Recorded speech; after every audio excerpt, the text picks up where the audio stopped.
मार्का जो है वो जारी है पंजाब बार काउंसिल का। इसको इसलिए अहमियत का हामिल कहा जाता है कि जितनी भी वकुला तहरीर या एहतजाज जो है वो पंजाब बार काउंसिल की तरफ से दी जाती है, जिससे अक्सर देखा जाता है कि सुबह पंजाब की अदालतों में मुताद अदालतों में जो है वो तातीलात का भी ऐलान किया जाता है, हड़तालों का ऐलान किया जाता है। ये बड़ा मजबूत बार समझा जाता है।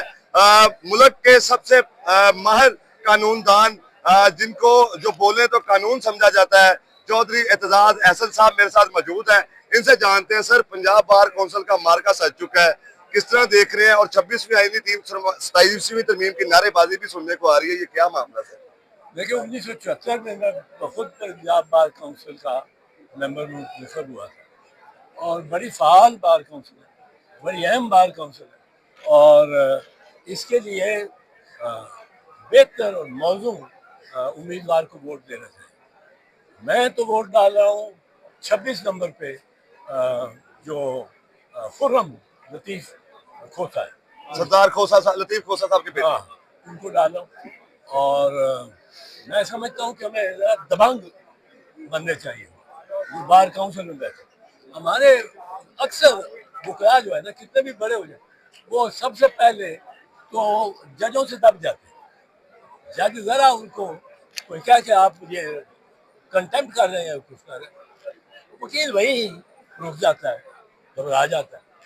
हमें चाहिए जो कि जज को eyeball to eyeball देखने वाला, क्योंकि ये सारा कुछ जजों के हाथ में, और जज हमारे ऐसे हैं कि वो हलफ पे हलफ ले लेते हैं। एक हलफ लिया होता है, वो उस हलफ की पासदारी को छोड़ के नया हलफ लेके नए हुक्मरान के साथ चल पड़ते हैं। ये हमारे जजों ने कंसिस्टेंटली दिखाया ये किरदार। तो हम चाहते हैं कि वकला जो है बाअदब रहे। हम ये नहीं चाहते कि वो दरवाजों पे ताले लगा रहे। पूछना चाह रहा था कि वकला सबसे जो है ना मोतबर समझा जाता है, इतना पाक ये पेशा है कि लोग आते हैं इनसे अपने इंसाफ के सूल के लिए। आइन और कानून आपसे बेहतर कोई नहीं जानता।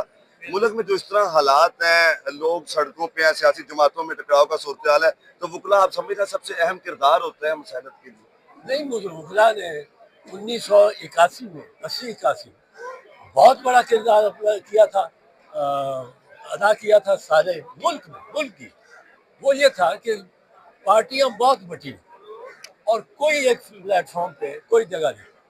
हमने मार्शल लॉ के खिलाफ, मार्शल लॉ दौलत के मार्शल लॉ, हमने ये प्लेटफॉर्म पॉलिटिकल पार्टीज को मुहैया किया। हमने खुद उनको बुलाया, क्योंकि बयान कोई दे नहीं था सकता, देता था तो छपता नहीं था, छपता था तो प्रोसिक्यूशन हो जाती थी उसकी, एडिटर की भी और मालिक की भी, और जो बयान देने वाला उसकी, और बड़ी सस्ती थी। उस वक्त जब हमने एक बनाई इस ख्याल के अंदर कि unity in operation, in activity करेंगे तो उसमें यूनिटी पैदा हो, वो हमने यूनिटी पैदा कर दी और MRD बनी।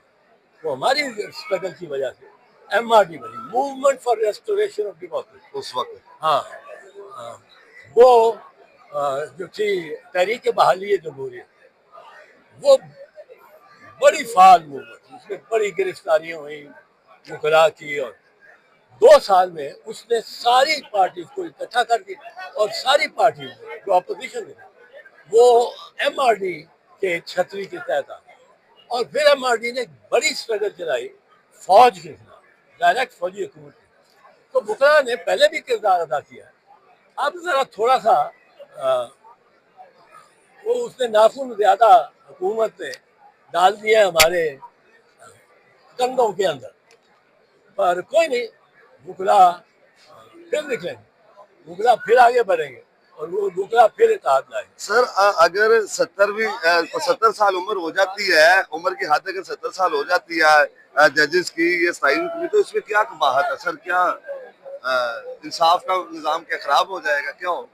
बात यह है कि जो जज आमिर के साथ चले हुए, इस वक्त वही जज मौजूद है, ठीक है, तकरीबन वही जज इस वक्त बचा के अपनी सीटें और बैठे हुए हैं हाई कोर्ट में और हाई कोर्ट में और सुप्रीम कोर्ट। उन जजों को 70 साल की आप देना चाहते हैं, मैं तो इनमें से एक कभी नहीं।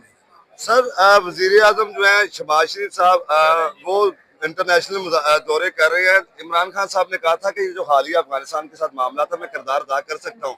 तो आपने सारी जिंदगी सियासत को देखा है, भुट्टो साहब के साथ ही रहे हैं, तो क्या सियासी पेचीदगियां कम होनी चाहिए, मुल्क आगे जाना चाहिए, किस तरह जाएगा, कोई वो मशवरा दे दें सियासत। लेकिन बात यह है कि आप इमरान खान के बारे में या ये सोच के चल सकते हैं कि ये गद्दार है, ये मुल्क दुश्मन है, और फिर आप एक ही तरफ जाएंगे, एक ही डायरेक्शन, या आप ये सोचें कि हमारा ये इख्तियार नहीं है, कोई भी हो, जर्नैल हो, कर्नैल हो, जज हो, चीफ जस्टिस हो, उसका इख्तियार नहीं है कि वो हम में से बताए कि हुब्बुल वतन कौन है।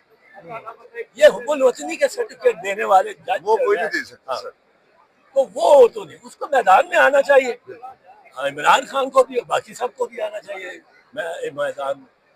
और अगर मैदान में आते हैं, मैं आपको एक चीज बता दूं, कल तक हम ये कह रहे थे कि इमरान खान गद्दार है, ये कहता है तालिबान से मुज़ाकरात होने, ये तो गद्दार है, ये तालिबान से कहता मुज़ाकरात। अब क्या कर रहे हैं सर? क्या कर रहे हैं? सर एक आखिरी सवाल, क्योंकि आपकी मौजूदगी से मैं फायदा उठाना चाहता हूँ। आपने कानून पे बड़ी खिदमत की है सारी जिंदगी।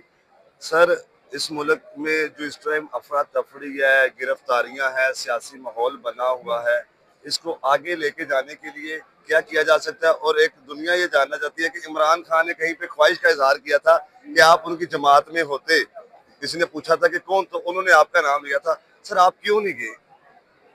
देखो, मैं पार्टी पीपल्स पार्टी जी, और पाकिस्तान पीपल्स पार्टी एक फैमिली है, ये नहीं छोड़ सकते। मैं छोड़ूं, अब मैं बिल्कुल नहीं छोड़ रहा था, इरादा है, पर अगर छोड़ूं तो खुर्शीद शाह जैसे कुलीग से हट जाए, कमर कहरे जैसे दोस्त से महरूम हो जाए, चौधरी मंजूर के साथ मेरा ताल्लुक रहा है, कैसे रह सकता है? और ये लोग